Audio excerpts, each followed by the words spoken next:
यशस्वीरित्या पुढेही राबवणार असं म्हटलंय मंत्री आदित्य तटकरे। ई-केवायसीची मुदत वाढवण्याचा निर्णय मुख्यमंत्री आणि दोन्ही उपमुख्यमंत्री घेतील असं त्यांनी म्हटलंय। घटना हुई है उस बारे में मुझे जानकारी मिली। मैंने वहाँ के जो प्रांत है उनके साथ भी मेरी उस बारे में बात हुई। आदिवासी आश्रम शाला है आदिवासी विभाग की, उसमें ये दुर्दैवी घटना घटी है, लेकिन अभी सारे बच्चे जो है वो स्टेबल है। उनका जो सेंट्रल किचन है वहाँ से वो फूड गया था, ऐसी मुझे जो प्राथमिक जानकारी मिली है।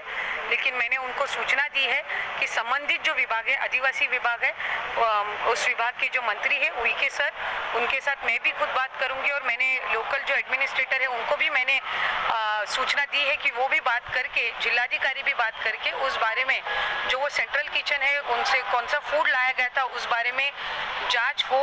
और ये जो 60 या 70 बच्चे हैं अभी वो स्टेबल है। कल रात को इनकी ट्रीटमेंट शुरू की गई थी और जो वहाँ के लोकल सारे अधिकारी हैं वो ट्रीटमेंट के समय और सुबह भी वो हॉस्पिटल में थे, सुबह भी मेरी फिर से बात हुई और अभी वो सुदैव से वो सारे बच्चे स्टेबल हैं।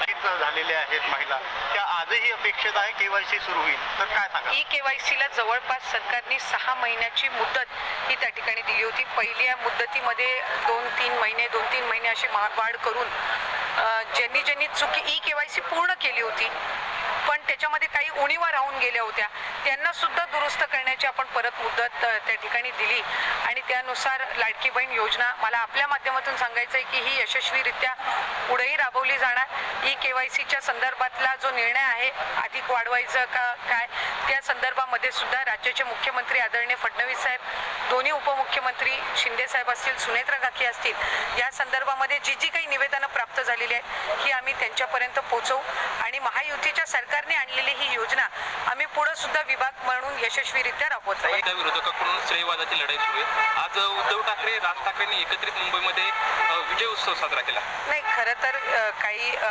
देशातल्या वेगवेगळ्या भागातले जे विद्यार्थी आहेत, मूळ मुद्दा हा नीट परीक्षा आणि पेपर लीक संदर्भातला होता आणि त्या संदर्भामध्ये त्यांनी आंदोलन केलेलं होतं।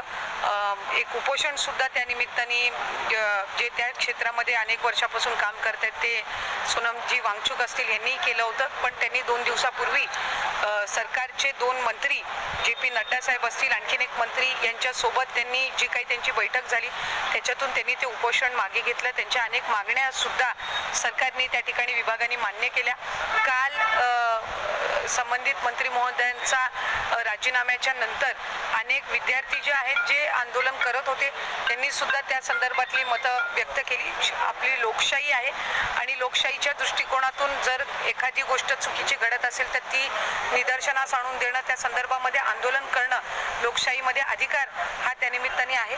देशाचे लोकप्रिय पंतप्रधान नरेंद्र मोदी साहेबांनी सुद्धा या चालू अधिवेशनामध्ये त्या संदर्भातलं जे सुधारणा बिल आहे या आणण्याच्या दृष्टिकोनातून सुद्धा त्यांनी पावलं उचलण्याचं त्यांच्या लाईव्हच्या माध्यमातून त्यांनी ती माहिती दिलेली आहे आणि मला खात्री आहे की जे युवक, जे विद्यार्थी त्यामध्ये सहभागी झाले त्यांच्या ज्या काही विविध मागण्या आहेत हे सरकार जे आहे केंद्र सरकार सकारात्मक पद्धतीनं ते बघून अधिकाधिक आपली शिक्षण व्यवस्था सक्षम करण्याच्या दृष्टिकोनातून पावलं उचलतं। राज्यातील ई-केवायसी न झालेल्या बहिणींसाठी खूप मोठी आनंदाची बातमी आलेली आहे। लाडकी बहीण योजनेमधील ज्या बहिणींची ई-केवायसी बाकी राहिलेली आहे, ज्या बहिणींनी ई-केवायसी केलीच नव्हती किंवा मग राहून गेलेल्या होत्या ई-केवायसी करण्यासाठीच्या आणि किंवा आता त्यांना चुकीची दुरुस्ती करण्यासाठी जी मुदतवाढ देण्यात आली होती त्यामध्ये सुद्धा त्यांनी चुकीची दुरुस्ती करता आली नाही ज्यांना, अशा सर्वच बहिणींसाठी ज्यांना अपात्र केलेल्या आहेत त्या पात्र तर आहेत परंतु अपात्र करण्यात आलेल्या आहेत काही कारणास्तव, ज्यामध्ये की त्यांच्या कागदपत्रांची पूर्तता ही झाली नसेल किंवा मग इतर कारणं असतील।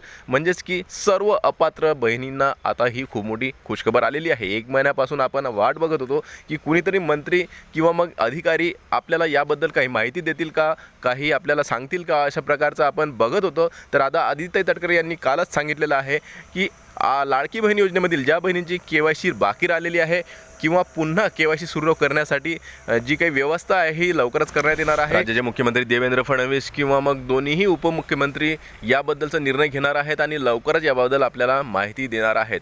तर लाडक्या बहिणींसाठी खूप मोठी खुशखबर आलेली आहे। जी ई-केवायसी बाकी होती ती आता पुन्हा सुरू करण्यात येणार आहे आणि आपण असा सुरुवातपासूनच सांगत आलेलो आहोत, असा अंदाज लावत आलेलो आहोत की थोडा उशीर का होईना पण आपल्याला ई-केवायसी पुन्हा करता येणार आहे. त्यासाठीचं जे पोर्टल आहे ते आपल्याला लवकरच आता ओपन करताना सरकार दिसणार आहे. कारण की या अगोदरसुद्धा देवेंद्र फडणवीस यांनी सांगितलेलं होतं की आम्ही विंडो ओपन करण्यास तयार आहोत आणि लाडक्या बहिणींची KYC करण्यास तयार आहोत, परंतु त्यानंतर आपल्याला कुठल्याही प्रकारचं वक्तव्य सरकारकडून आलेलं नव्हतं किंवा मग विंडोसुद्धा ओपन झालेली नव्हती. जवळपास 2 ते 3 महिन्यांचा कालावधी होत आलेला आहे, तरीही सरकारकडून विंडो ओपन करण्यात आलेली नाही आहे.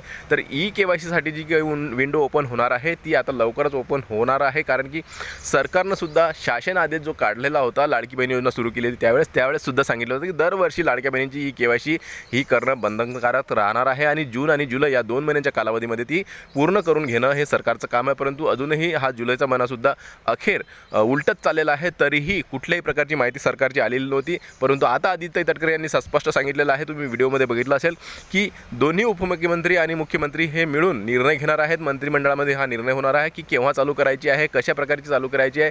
KYC सर्वच बहिणींना यामध्ये KYC करता यावी अशा प्रकारचं ऑप्शन त्यामध्ये आणावं लागणार आहे आणि अशा प्रकारेच KYCचं पोर्टल आहे हे लवकरात लवकर सुरू करण्यात येणार आहे. म्हणजेच की जवळपास तरीही असा अंदाज वाटत आहे की 20 ते 25 दिवस किंवा मग 15 दिवस तरी यामध्ये कालावधी लागणार आहे. परंतु पोर्टल नक्की सुरू होणार. ताईंनो, घाबरायचं नाही आहे, टेन्शन घेऊ नका. तुम्हाला तुमची KYC करता येणार आहे आणि ज्या बहिणी पात्र असूनही, ज्यांची KYC सक्सेसफुल झाली असूनही त्यांना पैसे मिळत नाही आहे, अशा बहिणींनासुद्धा मोठी आनंदाची बातमी आहे की आदित्य तटकरे यांनी सांगितलेलं आहे की तुमच्या जी काही कागदपत्रं आहेत त्यांची पडताळणी सध्या सुरू आहे आणि त्याचमुळे तुमचे पैसे थांबलेले आहेत आणि म्हणूनच तुम्हाला डिसेंबरपासूनसुद्धा पैसे मिळत नसतील. परंतु तुम्हाला काळजी करायचं कारण नाही आहे.